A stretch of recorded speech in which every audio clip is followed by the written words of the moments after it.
Ok, irmãos, então vamos para a nossa aula de número 12, aqui na nossa matéria de análise de João, ok? E bem, na última aula nós começamos a estudar o chamado Livro da Glória, ok?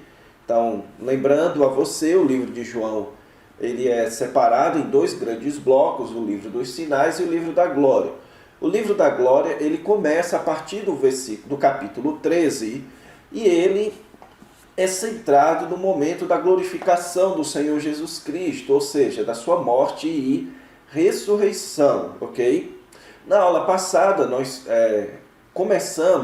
eu mostrei para vocês que o capítulo 13, ele inicia o que é chamado de o discurso de despedida de Jesus. Aqui o Senhor Jesus está reunido com os seus discípulos, ok?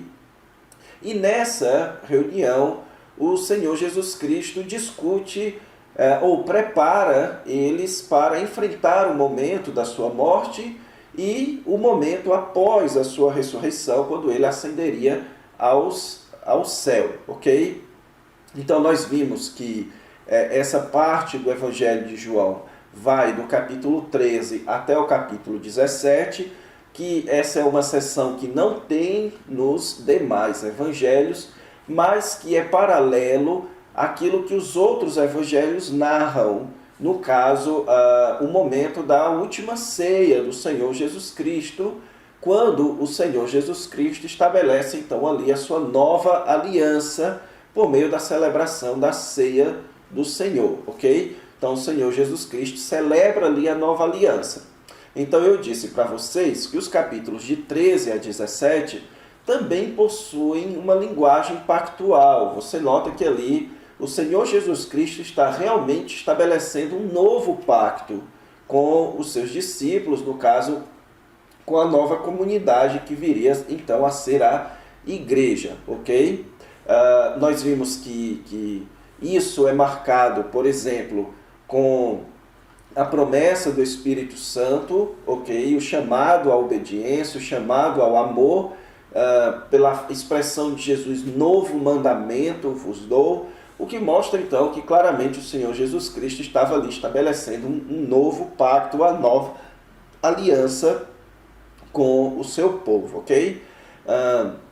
Então nós estudamos os capítulos 13 e o capítulo 14, sendo que o capítulo 13 mostra ali o lava-pés do Senhor Jesus Cristo, o anúncio da traição de Judas e também o anúncio da traição de Pedro. Já no capítulo 14, o Senhor Jesus Cristo começa mesmo a fazer o seu discurso de despedida. Então, no capítulo 14, nós vemos ali que o Senhor Jesus Cristo prepara os seus discípulos para estes momentos e prepara os seus discípulos também a respeito do ministério do Espírito Santo que atuaria sobre eles enquanto o Senhor Jesus Cristo não voltasse, ok? Então, basicamente, é isso que nós vimos na última aula. E agora, nessa aula, então, eu quero partir com vocês para mais dois capítulos. No caso, os capítulos 15 e 16, ok? Então, vamos lá começar a estudar esse texto. Ok, irmãos, então vamos lá estudar aí este texto de João capítulo 15 e João capítulo 16.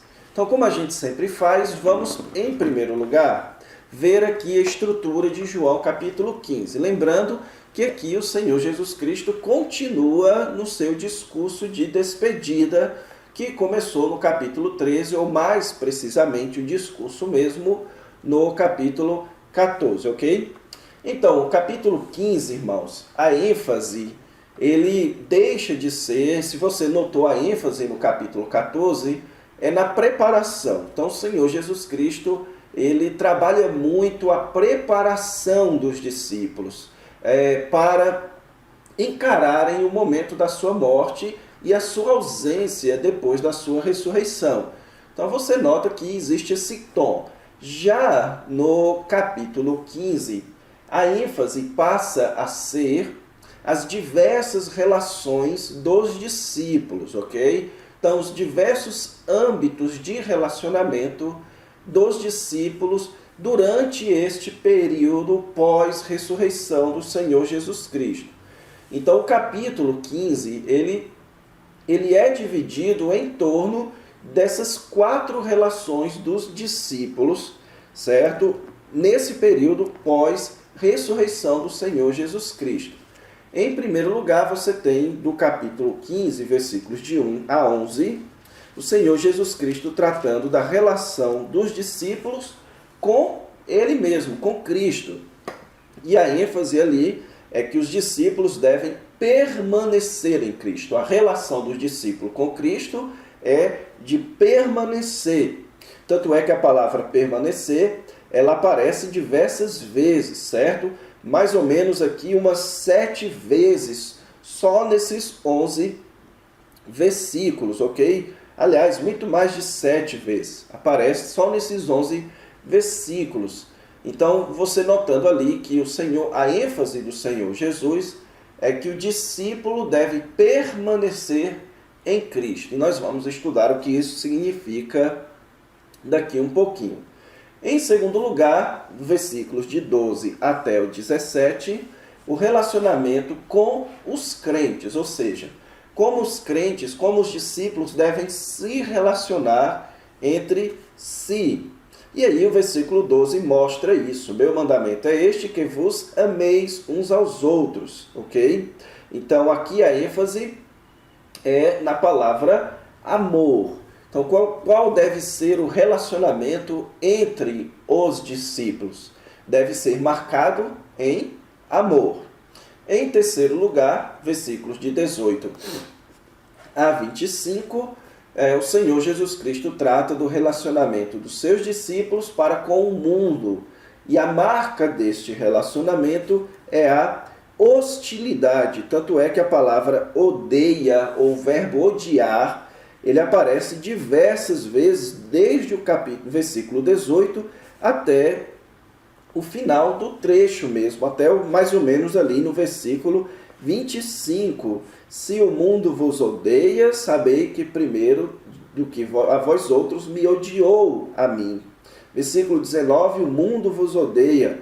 Versículo 23, quem me odeia também é meu Pai. Odeia também a meu Pai. Versículo 24, mas também odiado tanto a mim como a meu Pai. E versículo 25, odiaram-me sem motivo. Ok? Então o Senhor Jesus Cristo fala em perseguição, em ódio, mostrando que o relacionamento dos seus discípulos para com o mundo seria marcado por hostilidade, por perseguição, por ódio. E, por último lugar, versículos 26 e 27, você tem aqui o relacionamento dos discípulos para com o Espírito. Quando, porém, vier o Consolador, que eu vos enviarei da parte do Pai, o Espírito da verdade que dele procede, esse dará testemunho de mim, e vós também testemunhareis, porque estáis comigo desde o princípio. Ou seja, qual é a marca do relacionamento do Espírito para com o cristão? É de co-testemunho, ou seja, o Espírito Santo testemunha de Cristo aos discípulos e os discípulos testemunham de Cristo para os outros. Então, o Espírito Santo ele vem sobre os cristãos para capacitá-los a testemunharem do Senhor Jesus Cristo, ok? Então, você nota que claramente o capítulo 15 ele é centrado nesses âmbitos de relacionamento. O relacionamento com Cristo, o relacionamento com os crentes, o relacionamento com o mundo e o relacionamento com o Espírito, ok?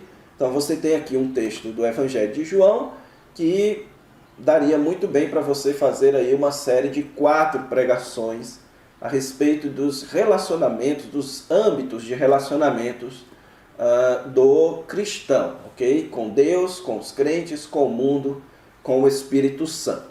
Então, essa é basicamente a estrutura de João capítulo 15. Agora, qual o significado de João 15 para o entendimento deste evangelho? Em primeiro lugar, irmãos, aqui o capítulo 15, ele é bastante centrado no que é chamado de a experiência do cristão verdadeiro. Você deve se lembrar que, por todo o Evangelho de João, existe sempre uma ênfase entre o verdadeiro cristão e o falso cristão, entre o verdadeiro seguidor de Cristo e o falso seguidor de Cristo. Então, o apóstolo João, escrevendo para o seu público-alvo, ele quer mostrar aqui como o Senhor Jesus Cristo define a verdadeira experiência do cristão. Ou seja, como o Senhor Jesus Cristo define o verdadeiro cristianismo, certo? E em primeiro lugar, o verdadeiro cristianismo, ele é definido como uma permanência em Cristo. Então, capítulo 15, versículo 1, você tem aqui o último dos eu sou, do Senhor Jesus Cristo. Eu sou a videira, o meu pai é o agricultor. Então, o Senhor Jesus Cristo, ele utiliza aqui a imagem da agricultura, ok? Ele fala aqui que o ramo que estiver nele não produzir fruto, o agricultor vai e corta.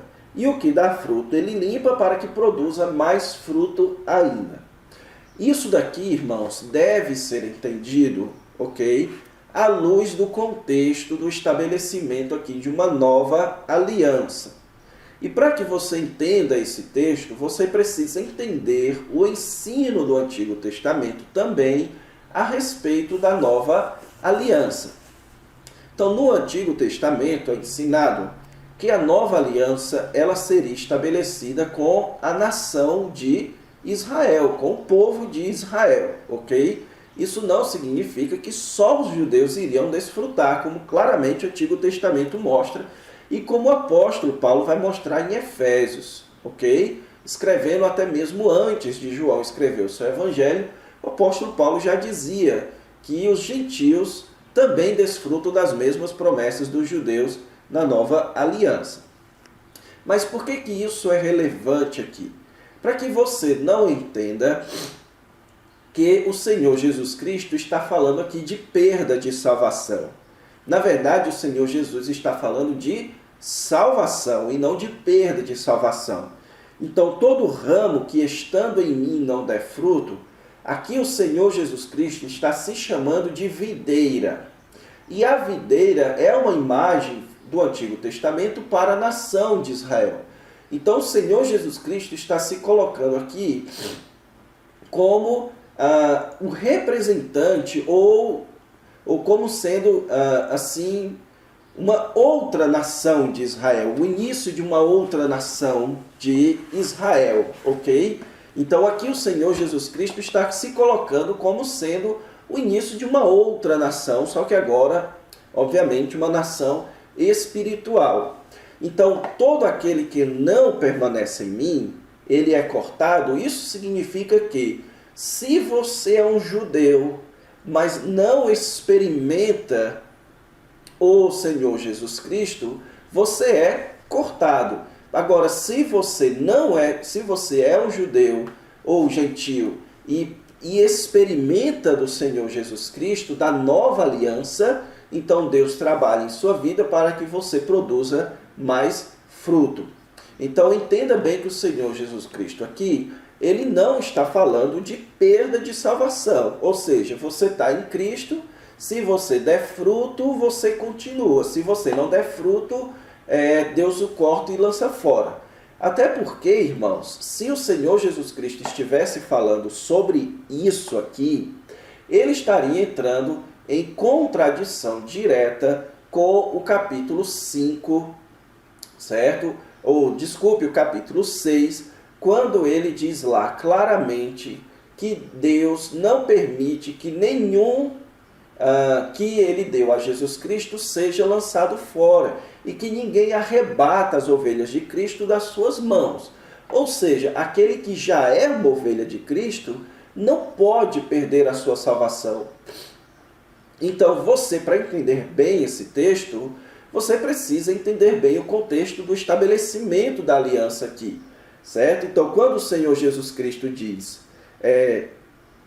todo aquele que estando em mim não der fruto, ele está comparando com a linguagem da aliança do Antigo Testamento. O povo judeu que era da nação de Israel, mas não produz fruto, ele recebia as maldições da lei de Moisés. Ok? Então ele não era considerado verdadeiro israelita. Assim também com o Senhor Jesus Cristo, se você é judeu e você não experimenta ou não permanece em Cristo, então você é deixado para trás, ok? Agora, nesse novo povo de Deus. E então o Senhor Jesus Cristo avisa que os seus discípulos já estavam limpos pela palavra que vos tenho falado. Ou seja, irmãos, veja aqui, certo? Que o texto diz: todo aquele que dá fruto, Deus limpa para que produza mais fruto ainda. Então, os discípulos, eles decidiram permanecer em Cristo, eles decidiram experimentar a Cristo e por isso eles foram lavados pela palavra. Ok? Então, eles foram preparados para produzir frutos por meio da palavra. Certo? Então, entenda o que é permanecer em Cristo. Permanecer em Cristo é experimentar, é ter uma experiência com o Senhor Jesus Cristo. É você unir-se, associar-se com o Senhor Jesus Cristo. É, pelo contexto do Evangelho de João, receber a Cristo, é crer no Senhor Jesus Cristo. Isso é permanecer em Cristo.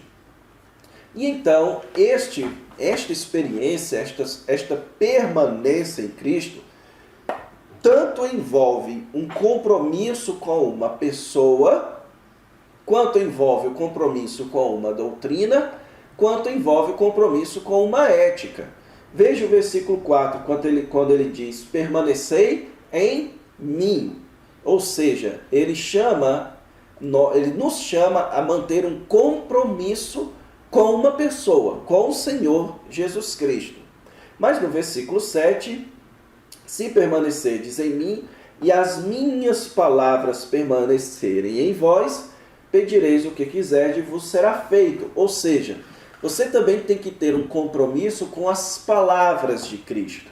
Não só com a pessoa de Cristo, mas também com a doutrina, com o ensino do Senhor Jesus Cristo. E versículo 10, se guardardes os meus mandamentos, permanecereis no meu amor. Ou seja, não apenas deve haver um compromisso com uma pessoa, que é a pessoa de Cristo, como também um compromisso com o ensino do Senhor Jesus Cristo, como também com um compromisso com a ética ou com a moralidade ensinada pelo Senhor Jesus Cristo, com o seu mandamento, ok? Então, claramente aqui, irmãos, você tem o reflexo, certo, das promessas da linguagem pactual do livro de Deuteronômio. Quando Deus diz: se vocês seguirem os meus mandamentos, eu abençoarei vocês. Então aqui o Senhor Jesus Cristo está dizendo a mesma coisa, ok? Se vocês se comprometerem comigo, vocês vão permanecer no meu amor e tudo o que vocês pedirem, Deus dará a vocês. Então aqui o apóstolo João, ele coloca isso daqui como uma definição em contraste com o que a gente viu no livro dos Sinais, do cristão verdadeiro, da nova comunidade de Cristo, como ela deve demonstrar essa sua experiência com o Senhor Jesus. Mas também o capítulo 15, irmãos, ele trabalha muito acerca do conflito do mundo. Então isso seria fundamental para os cristãos que estavam lendo inicialmente ali aquele evangelho, visto as iminentes perseguições, no caso as perseguições que já haviam acontecido, mas também as que estavam prestes a acontecer, mas não apenas em termos de perseguição, irmãos, em termos de hostilidade também. Os cristãos sempre foram hostilizados, especialmente ali nos 2 primeiros séculos, ok? Então, como é que João descreve aqui? Ele descreve a reação ou a relação do cristão com o mundo como uma relação de ódio. O mundo vos odeia, versículo 18. E quem me odeia, odeia também a meu Pai. Então, o conflito com o mundo é um conflito, é uma relação de ódio. Porém, irmãos, o Senhor Jesus Cristo também mostra que a relação entre os crentes é uma relação de amor. Ok? Então, versículo 12, o meu mandamento é este, que vos ameis uns aos outros, assim como eu vos amei. Então, aqui o que o apóstolo João está colocando é que dentro da comunidade existe amor, fora da comunidade existe ódio. A relação do mundo para com a igreja é uma relação de ódio. Mas a relação dentro da igreja deve ser uma relação de amor. Por isso, irmãos, é que é extremamente importante que, se você é pastor ou trabalha na sua igreja, você trabalhe para desenvolver na sua igreja um espírito de amor, ok? Porque essa é a marca da comunidade cristã. Ela é marcada por amor. E essa é a marca do mundo. Ele é marcado por ódio, onde as pessoas não se amam, as pessoas simplesmente se odeiam e usam umas às outras de acordo com os seus próprios interesses. Então a igreja, ela é um reduto de amor. A igreja deve ser um ambiente onde as pessoas possam se sentir amadas, ou o único ambiente onde as pessoas de fato podem se sentir amadas. E então nós já vimos aqui Jesus como a videira. A nova comunidade não é mais alicerçada na nação de Israel, mas na pessoa de Cristo. Então, no Antigo Testamento, para que você fosse parte do povo de Deus, você precisaria não necessariamente se tornar um judeu, mas abraçar as instituições judaicas, as quais eram o templo e a lei. Então você se tornava um judeu prosélito, abraçava a religiosidade e a ética judaicas. Você abraçava o Deus judaico, você abraçava a comunidade, a religião judaica, e você abraçava a ética judaica. No Novo Testamento, você abraça o Senhor Jesus Cristo e a ética do Senhor Jesus Cristo, e você, então, abraça também a religião centrada no Senhor Jesus Cristo. E ser cortado, então, da videira é ser um judeu não cristão. Ou seja, é você ser um judeu que continua na nação, na antiga videira, e não experimenta, então, a nova videira. Se você está na videira, ou se você está na nação de Israel, e você não permanece em Cristo, você é cortado de Cristo, você é cortado da nação de Israel. Ok? Então é basicamente essa a ideia. Avançando então para o capítulo 16. O capítulo 16, irmãos, ele lida com 2 principais temas, nos quais são a obra do Espírito e o retorno de Cristo. Então, o capítulo 16, ele se divide basicamente assim. Em primeiro lugar, você tem o papel do Espírito na preparação da nova comunidade. Capítulo 16, versículos de 1 a 15. Então você vai ter lá o Senhor Jesus Cristo dando um longo tratamento sobre a missão do Espírito Santo em preparação ou preparando essa nova comunidade, ok? Então o Senhor Jesus Cristo explica o que é que vai acontecer com eles, mas no versículo 7 ele diz: convém-vos que eu vá, porque se eu não for, o Consolador não virá para vós outros. Se, porém, eu for, eu vou-lo enviarei. Então, aqui o Senhor Jesus Cristo já avisa que quando o Senhor Jesus Cristo for, o Consolador vier e vai começar o seu ministério nessa nova comunidade. Capítulo 16, versículos de 16 até o 33, o Senhor Jesus Cristo começa a falar agora do seu retorno em sua ressurreição. Então veja que o versículo 16 ele diz: um pouco e não mais me vereis, referindo-se à morte. Outra vez um pouco e ver-me-eis. Aqui o Senhor Jesus Cristo claramente se referindo à sua morte e à sua ressurreição, ok?